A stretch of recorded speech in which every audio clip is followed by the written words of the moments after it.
Est-ce que vous avez déjà fait votre reprise de LOX? Votre toute première reprise? Non? Même pas? Je vais vous expliquer tout ça. On va regarder ça tout de suite.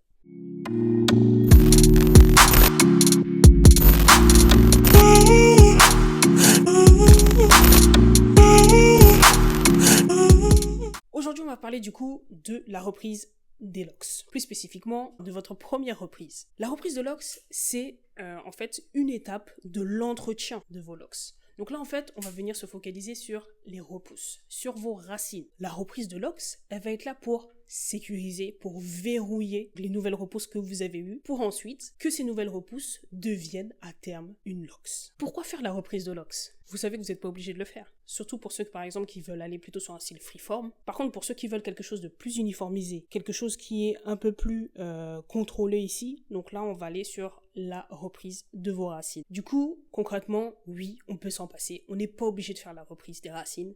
Donc si vous ne souhaitez pas le faire, ne le faites pas. Vous allez avoir deux techniques principales, qui est l'interlocking et le retwist. L'interlocking, c'est une technique qui est un peu spécifique. Pour faire l'interlocking, vous allez avoir besoin d'un matériel bien précis, soit un crochet, tout simple, donc un crochet comme ça, ou comme ça, qui est un peu plus gros que celui-ci.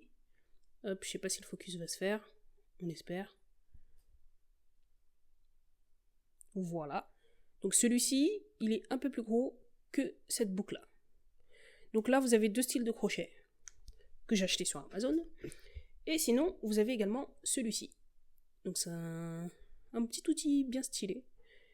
Et en fait, vous calez en fait votre LOX ici, au bout. Et ensuite, vous la passez, hop, comme ça. L'objectif ici, ça va être de prendre la LOX et de la faire passer, donc au niveau de la racine, sur un schéma bien précis, qui est donc nord, sud, est, ouest. Il faut bien respecter ce schéma, parce que si vous faites un interlocking, où vous passez plusieurs fois, par exemple, vous faites nord-sud, nord-sud, nord-sud, et vous allez avoir un trou au niveau de la racine. Et croyez-moi, c'est difficile à rattraper. Surtout lorsque la personne elle a laissé ses cheveux comme ça, avec le trou au milieu. Après, pour rattraper, c'est une galère pas possible. Faut savoir que l'interlocking, c'est une technique qui est très très très utile pour les personnes qui ont les cheveux, qui ont un cuir chevelu, qui transpirent beaucoup. L'avantage en fait avec l'interlocking, c'est que dès que vous l'avez fait, vous pouvez immédiatement vous laver les cheveux, ça va pas se défaire. Si vous maîtrisez pas la technique de l'interlocking, ne le faites pas. Ensuite, on a le retwist. Franchement, technique super simple, super rapide à exécuter.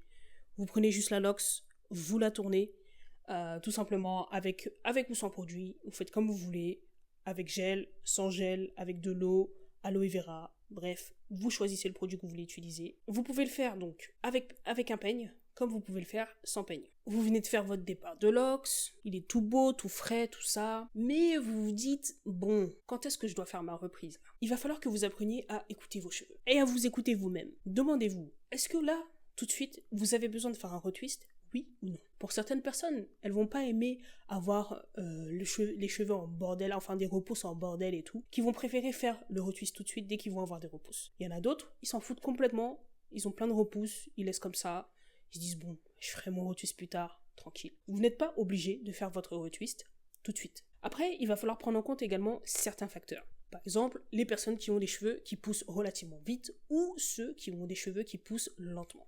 Si vous avez des cheveux qui poussent très vite, rien ne vous empêche de faire votre retwist au bout de 2 semaines ou 3 semaines. C'est pas parce que vous avez fait votre départ il y a 2 semaines que vous avez l'interdiction de faire votre reprise 2 semaines après. Si vous avez déjà des repousses, allez-y. Si par contre, tu sais que tu as beaucoup de repousses, mais que tu préfères attendre 3-4 mois avant de faire ton premier retwist ou ton premier interlocking, ben fais-le. Attends, c'est pas grave.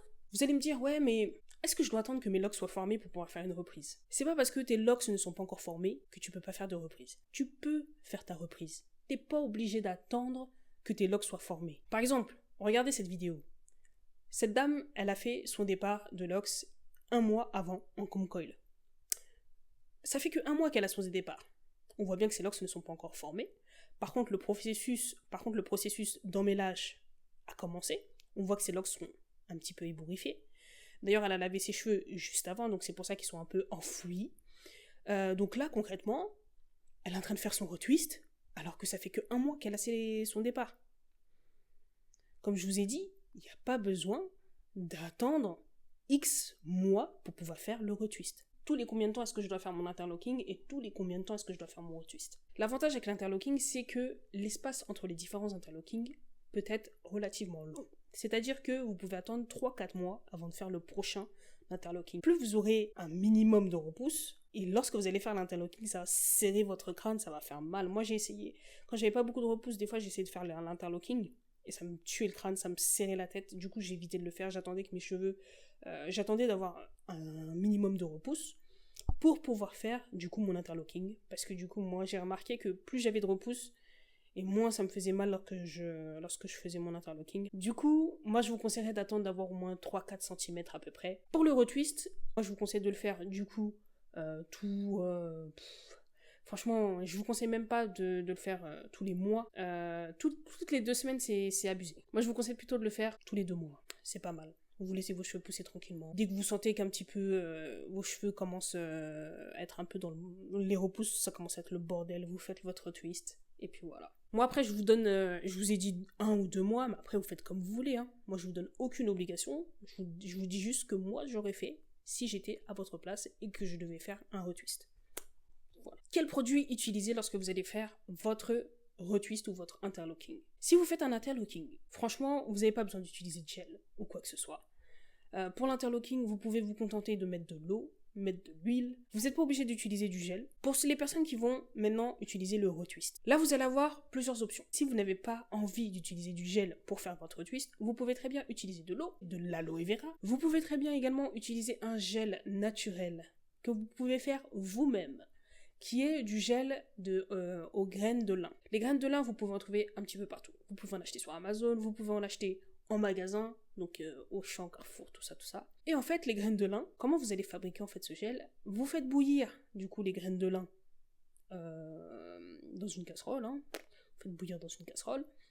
Donc, entre 5 à 8 minutes, si vous souhaitez que le gel soit plutôt léger. Et entre 8 à 15 minutes, si vous souhaitez plutôt que ce soit quelque chose qui soit mastoc. Tu vois, mastoc beaucoup plus épais.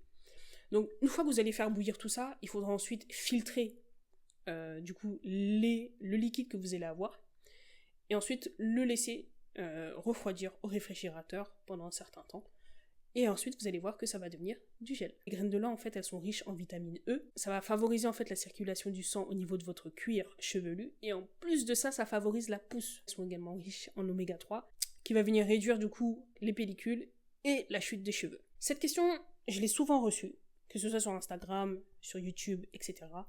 Celle de savoir si on doit obligatoirement avoir les cheveux mouillés pour faire un retwist. Certains vont vous dire, mais oui, il faut faire avec les cheveux mouillés, obligatoirement, etc. C'est pas obligatoire. Lorsque vous faites votre retwist et que vous avez les cheveux mouillés, vos repousses vont être beaucoup plus malléables, beaucoup plus sains à retwister. Et c'est pour ça que, pour certains, les cheveux mouillés, c'est mieux. Mais vous n'êtes pas obligé de le faire. Du coup là, vous avez fait votre interlocking, vous avez fait votre retwist, vous vous dites mais quand est-ce que ma reprise elle va se transformer en locks là? Déjà pour l'interlocking, ce sera tout de suite. Comme je vous l'ai dit, regardez-moi. Regardez ça. Tout de suite. Par contre, le retwist, c'est autre chose. Le retwist, comme je vous l'ai dit, tout ce qu'on fait, en fait, c'est juste enrouler les repousses ensemble. En fait, du coup, on tourne juste les repousses, on tourne juste les cheveux sur eux-mêmes, en fait. On tourne juste les cheveux sur eux-mêmes. Donc là, concrètement, avec le retwist, il faut que vous vous disiez comme quoi vos repousses vont passer par la même phase de prise de locks que vos longueurs. La seule solution pour que vos repousses puissent devenir des locks, déjà, si ça tient bien, si votre retwist tient bien, donc là, il va falloir être patient. Ça va prendre du temps. 3-4 mois, 5, 6. Là, on est dans les mêmes taux, hein, donc 6 mois à peu près, entre 3 à 6 mois, pour que ça commence à devenir des locks. Vous allez le voir vous-même, vous allez vous laver les cheveux. Si vous êtes comme moi, vous aimez bien frotter au niveau du cuir chevelu, il y a une partie du retwist qui va se battre. Vous allez avoir plein de repousses partout, on va vous voir, on va vous dire « Ah purée, tes cheveux ils ont poussé de ouf hein !» Alors qu'en fait, vous avez juste l'addition de vos précédentes repousses, celles que vous avez retwistées avant, plus vos nouvelles repousses. Après, il faudra faire le crochet, si vous préférez, pour que ça devienne des locks, ou sinon, vous attendez, vous faites des petites coiffures, tout ça. Ensuite, va venir ceux qui vont me dire « Ouais, mais du coup, là je viens de faire mon départ de locks, enfin, là je viens de faire ma reprise, tout ça, et je voulais savoir quand est-ce que je pourrais laver mes cheveux. » Déjà, quand tu vas faire ta reprise de locks, en principe, tu devrais avoir les cheveux propres. Tu as déjà fait un shampoing juste avant. Donc là, maintenant, pour faire le prochain shampoing que tu as prévu de faire, moi, ce que je te conseille de faire, déjà, interlocking, tu peux le faire tout de suite. Comme je t'ai dit, la lox, elle est déjà formée, tu peux te laver tous les cheveux tout de suite, ça va pas se défaire. En ce qui concerne le retwist, je vous dis qu'il faut vous laver les cheveux toutes les 2 semaines. Le retwist, le problème, comme je vous l'ai dit, c'est que lorsque vous allez laver vos cheveux, ça va se défaire. Ce que vous pouvez faire pour éviter que votre retwist ne se barre, si vous ne... Donc, là, je parle pour les personnes qui n'ont pas fait de petites coiffures, de petites nattes et quoi avec les retwists. Ce que vous pouvez faire, vous pouvez par exemple mettre les petits clips, sur vos cheveux, pour que la rotation puisse être préservée lorsque vous allez les laver.